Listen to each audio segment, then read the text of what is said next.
So first, thank you for joining us for this breakout session on relationship building and networking, how to find your people. Our presenter is Miss Phyllis Harris, who also goes by Seven. She is the Executive Director of the LGBT Community Center of Greater Cleveland, with nearly 2 decades of leadership experience in local nonprofits, including Planned Parenthood of Northeast Ohio, the Cleveland Rape Crisis Center, the Big Brothers Big Sisters of Greater Cleveland, and the Cleveland Site Center. She has also had roles on the governing boards of the LGBT Center, Spaces, and Community Shares of Greater Cleveland. She has a master's degree in nonprofit management from Case Western Reserve University and is an advocate in Cleveland's LGBT community. She's here today to share her story on developing long-term relationships and using intentional strategies to leverage connections for the success of her nonprofit agency. So with that, I will hand it on over to Seven. Thank you. Excuse me. Good afternoon, everyone. And it is also April 1st. And so we have about 30 minutes in our conversation. They asked, earlier as we were prepping for this, if I would have a PowerPoint. And I said, no, because we're going to have a discussion. So I'm glad to see you all here. And because it is April 1st, I think there's some joking that needs to happen. And this will give you a sense of a little bit of my personality. I move in my professional spaces with the privilege to be my authentic self, and I like to have a little fun. So since there's only, I'm thinking, what is there, 6 of us, 7? What's your, I want you to say who you are, and tell me a knock knock joke. I'll go first. I'm Seven, Phyllis Seven Harris. Knock knock. Who's there? I forgot. Orange. No, that's wrong. I think I'm supposed to say Banana. All right. So I'm giving you, I don't pay attention to details. That's a little bit about who I am. I'm going to pass it over to Jen. Your turn. Does that work for Jen? Is Jen with us, or am I looking at this wrong? You are Jen. Jen, are you there? She may be muted though. Here. Yes. I am here. Hi, everybody. Hi, Jen. Do you have a knock knock joke? Do I have a knock knock joke? I am so bad at jokes. Asking me for a joke is a joke. Now look at that. So you just made a joke. Everybody's laughing. That worked. And look at that smile. Right on. All right, let's pass it to Kim. You there, Kim?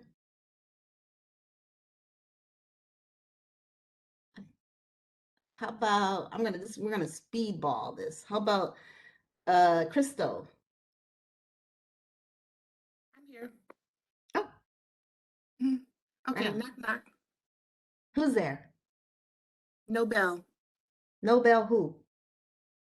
No bell, that's why I knocked.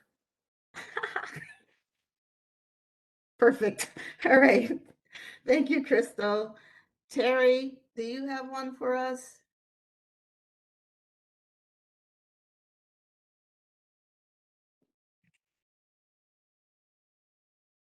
Terry doesn't have one for Mary us. shared earlier that she doesn't have a microphone All to right. participate, but she is participating in the chat, so she is laughing and says that she doesn't have a joke.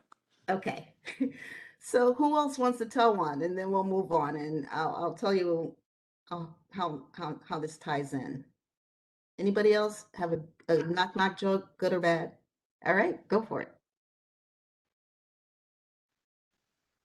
Well, I'm not good on knock knock jokes, but I do have a joke. So All this right. is the best I can do. Okay. So why does Tigger bounce?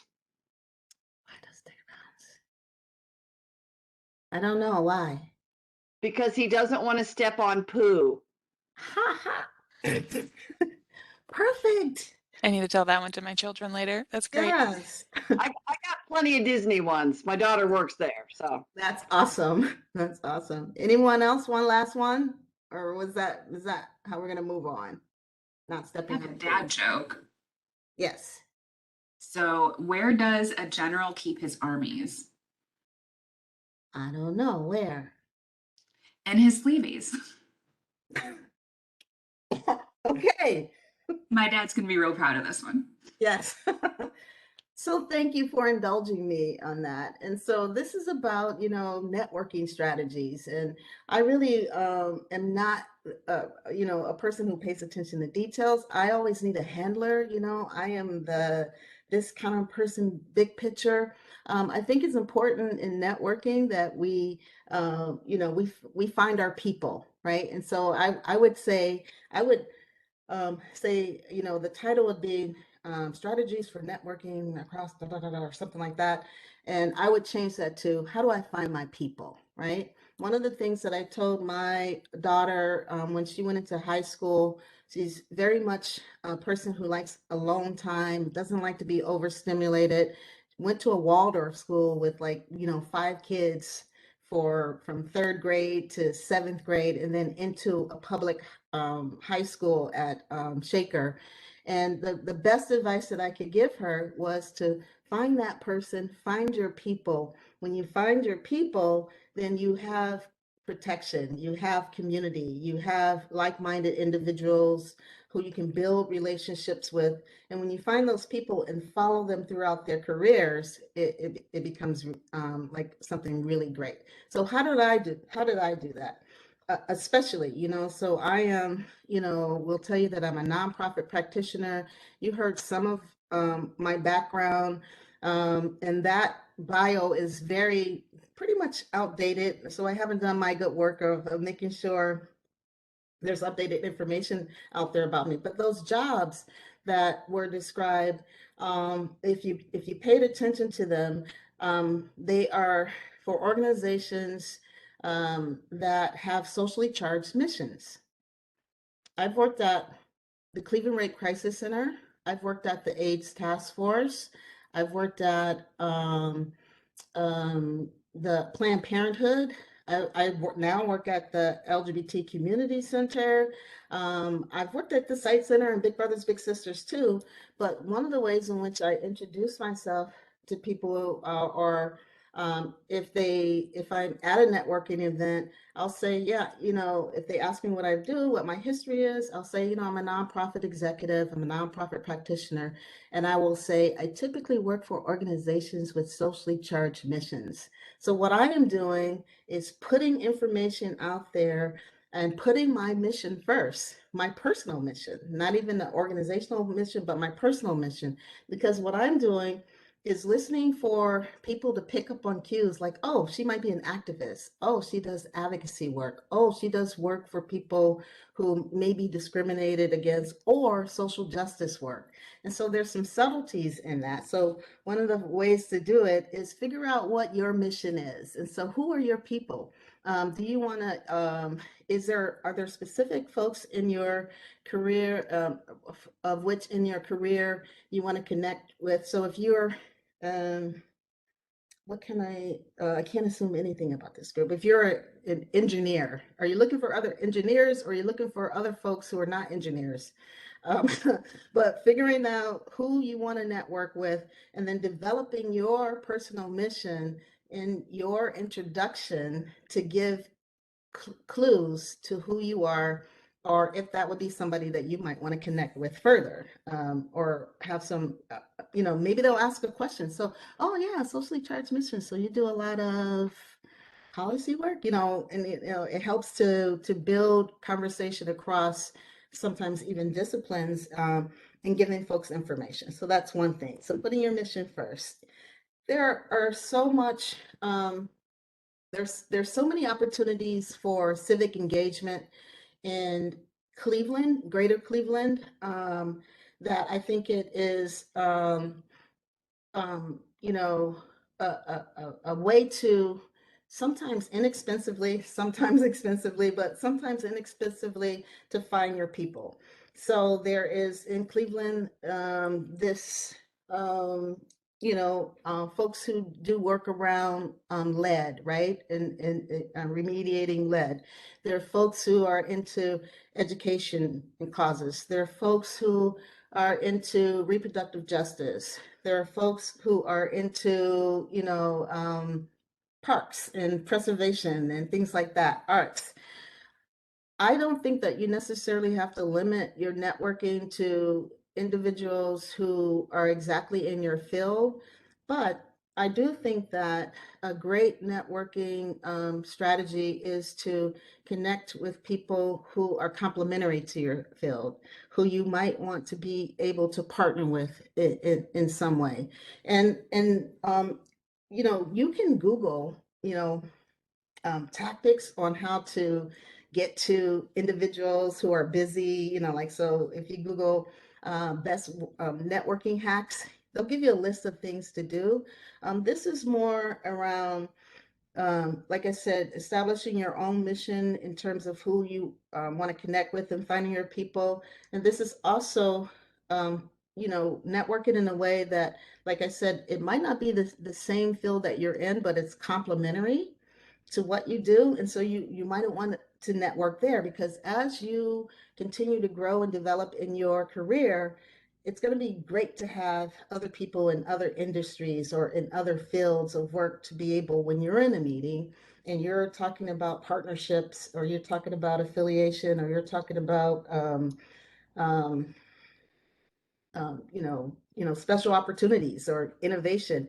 You have people in other industries with other focus to be able to also call on, because this is a great opportunity, and it's you putting yourself out there to let them know that you're interested in something other than what you're doing in order to connect with them.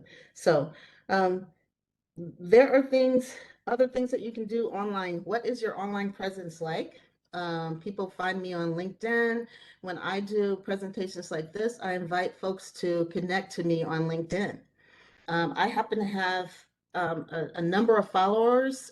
I remember going to a workshop more than 10 years ago about LinkedIn being like the modern day Rolodex.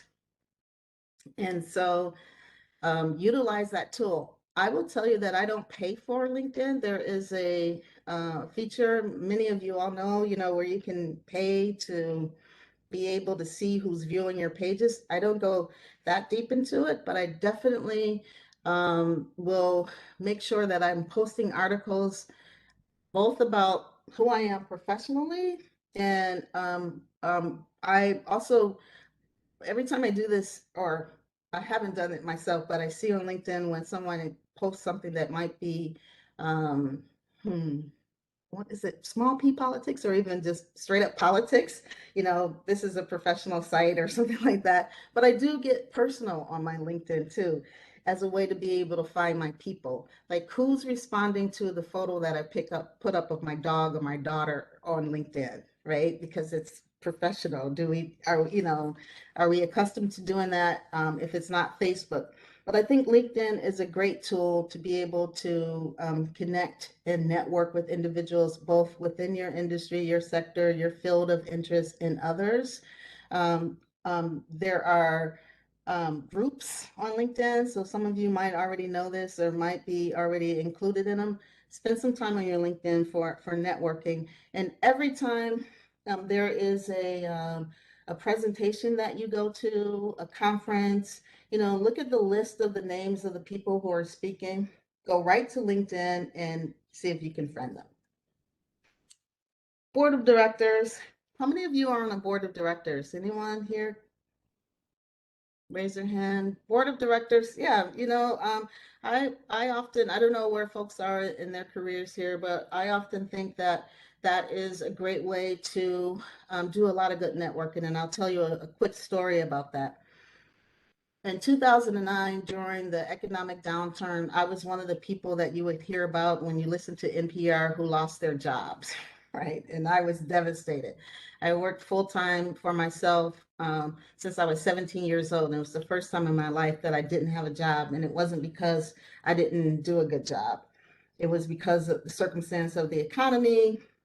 So I'm looking for a job, and I am really curious about, you know, this feeling that I have that, I don't have, I'm not connected in this way anymore. So I am trying to stay relevant while I'm dealing with the fact that we're in this economy. I'm feeling, like lack of confidence, in myself, like as if it was my fault, but anyway, so I'm in this, and I decide, a way to stay sharp and stay on top of things is to join boards. That's interesting. If you know that part of being on the board is you're donating money. I had time, but I had very little money, but I joined boards anyway. And here's why.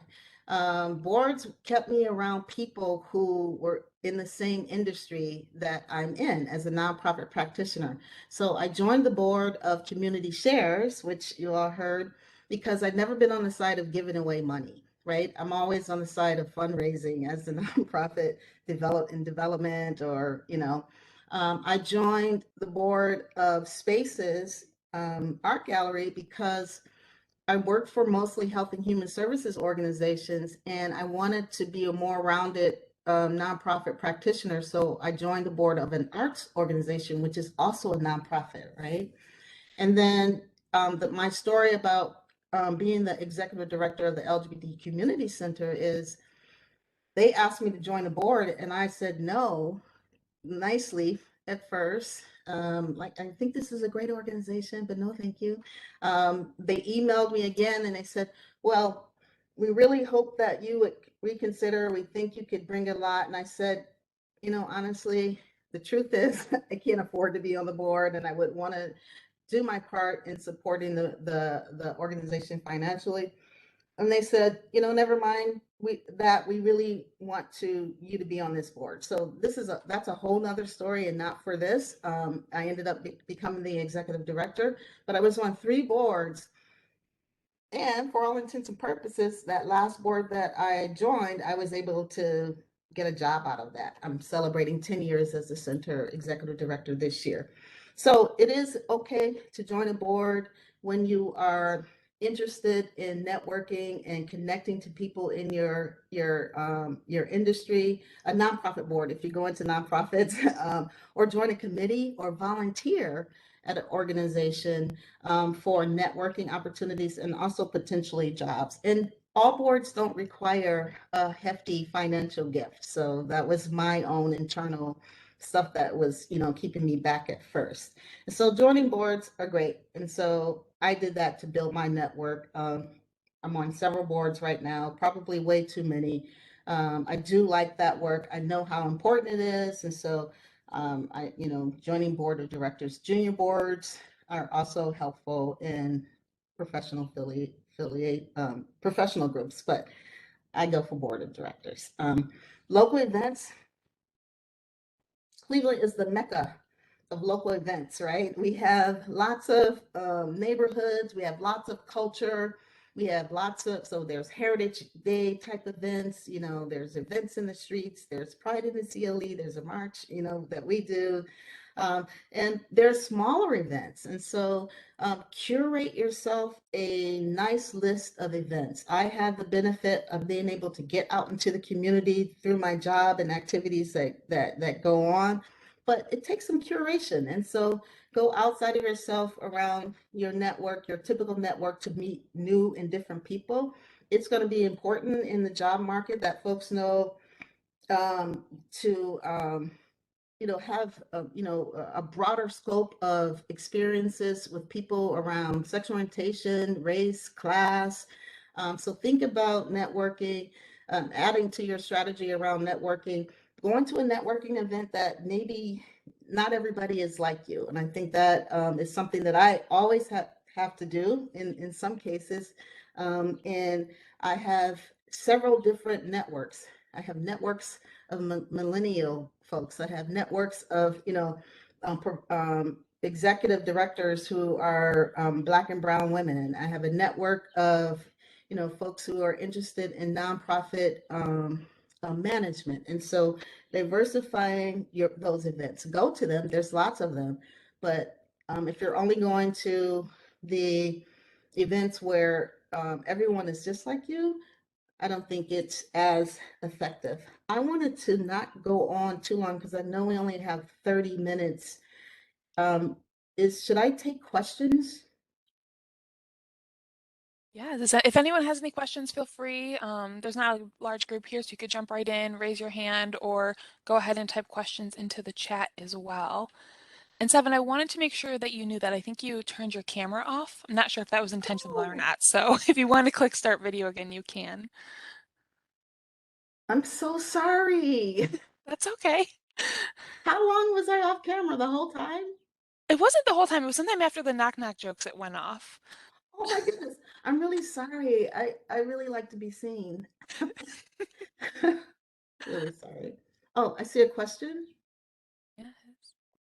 So I had a question. I guess I feel like we interact with some of the same people and the friends of the friends of the friends. So in the networking that you had, what has been the most unexpected link? Because I feel like I keep going to the not the same people, but the same types of things. And Yeah, and I try to go to different things sometimes. I feel that there's sometimes, so just what's the most unexpected link you had? Because that'll maybe get me thinking. I have to tell you that I went to through Leadership Cleveland, and it doesn't have to be Leadership Cleveland if you're not an executive director or a leadership program where there are a diverse group of individuals. And so they're in Leadership Cleveland, I think they do they try to do a great job around racial diversity, diversity around. There's always like at least a couple LGBTQ people in the group. There's some Black people and people of color in the group. I think they work to make it more diverse, and they try to develop the programming through a diversity, equity, inclusion, access lens. But that was the key for me because I'm in the nonprofit sector, and so I have a lot of access to the nonprofit industry and a long history here in Cleveland. But when I went there, there were these dudes in suits, and lawyers, and business people, who I have some interaction with in my work because we partner with corporations, for sponsorships and other supports for the center. But the biggest link was the relationships that I have with, now 50, 60-year-old white corporate heads, men mostly, and they're my buddies. Like we have a cohort, we have a squad of us. And so I think I wouldn't have expected that. I thought I would just be hanging out with the like-minded people, not necessarily just people of color, not necessarily just even women, but people who think a lot differently than me on a lot of different issues that I can have really robust conversations. They can learn from me, and I can learn from them. So some sort of civic engagement where there is a cohort is what I would call it, of individuals. And if you can identify that they might, be coming from different perspectives, I think that's helpful. Thank you. It's helpful information because I feel like I see the same people. I mean, it's kind of fun to see the same people because I was Mhm. at an event this week. I haven't seen these people live for 2 years, so Yeah. that was really awesome. But it Comfortable, was it's like, familiar. Mhm. but it was the same people, and it was great to see them. But then I'm thinking, I'm missing something Yeah, here. your people can be a lot of different people is what how I'll boil it down to. I love it when I'm able to have when back in the days when I might have a gathering at my home, and so I'm inviting people from, I'm in community in the LGBTQ community, I'm inviting people who I'm in community with who send their kids to, Montessori or Waldorf schools or homeschooling. I'm inviting people from the arts community who I met, in my role on, boards of organization, arts community. And when they come together, like, it's really cool. One thing, a trick that I used to do also at these parties is I would put up a blank easel with some and a canvas, blank canvas on the easel with some paint, with paint equipment around it, and I end up with a painting after all of those different people leave. Fun tip. Tells you a little bit about me, and I'm always looking for my people to where I can be my authentic self. We can be different, but we can share space together, both personally and professionally. I lead with my mission. We can have missions ourselves. I have a question for you as well. We are starting to get back to more and more in-person events, which Paula just mentioned. You got to see people in person. But I think we're still going to see a lot more virtual events like this because it's convenient for people and it lets more Mhm. people participate. But I think it's also harder to build those relationships because here we are in this room and then we're all going to leave the room and we don't get a chit chat walking in or as we're Yeah. leaving. So how do you recommend that people still really work on building those relationships and meeting new people as we Mhm. have more and more virtual interactions? I think it's important to ask the organizer of the event um, to get permission to share a contact list in the chat. I've seen that be effective. And then it's up to us to make the most of that because we can send an email. It can even be a group email if you want it to say, really great topic today. Here's what I got out of it. Or I wish she had said this more, whatever it is, but you're building a relationship. And asking when these events are developed, asking people to put, their drop in their name and organization in the chat. I've seen that happen. And make the most of it by way of, taking a look. And if there's someone who works at an organization that you're interested in, or you want to connect with them on LinkedIn, um, it's a great way to build your network. But if you're virtual, try to make the most of it. I typically try to look at all of the names when I'm not presenting, because when I'm presenting, I'm nervous, but I'm more relaxed when I can look at the name, um, but I always go for those that list, and sometimes ask.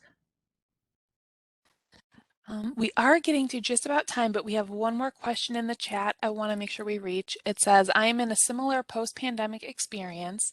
How do you deal with it when your network abandons you? Mm, rebuild. There has to be someone, right?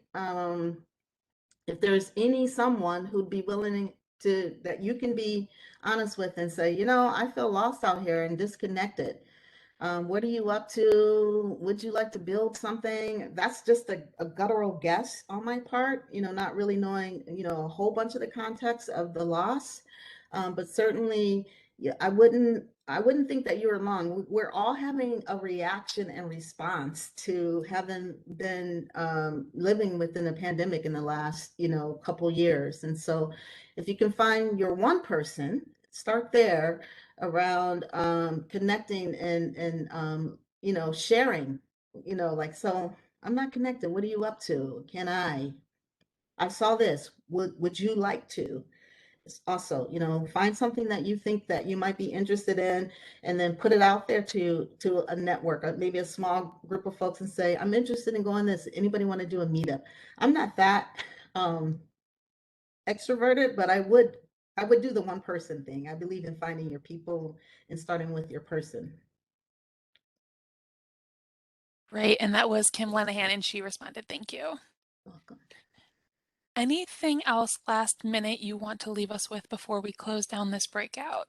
It's not really rocket science. There's a lot of information out there. Like I said, if you Google about networking strategies, I got involved with more civic engagement just by way of,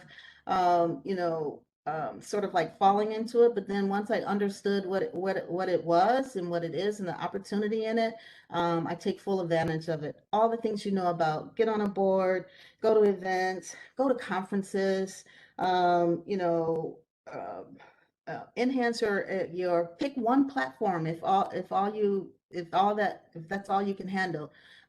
Let it be LinkedIn, you know, and connect your Twitter, and it does both, you know. So do those things, but also don't be afraid to lean into people who are different like me to build your network. Well, great. Thank you so much for presenting today. It was great to have you here, and I'm sure everybody who's been part of the session has really enjoyed it as well. I hope so. You can all email me, pharris@lgbtcleveland.org, to connect. Find me on LinkedIn. I do a lot of talking there. Oh, fine. Thank you.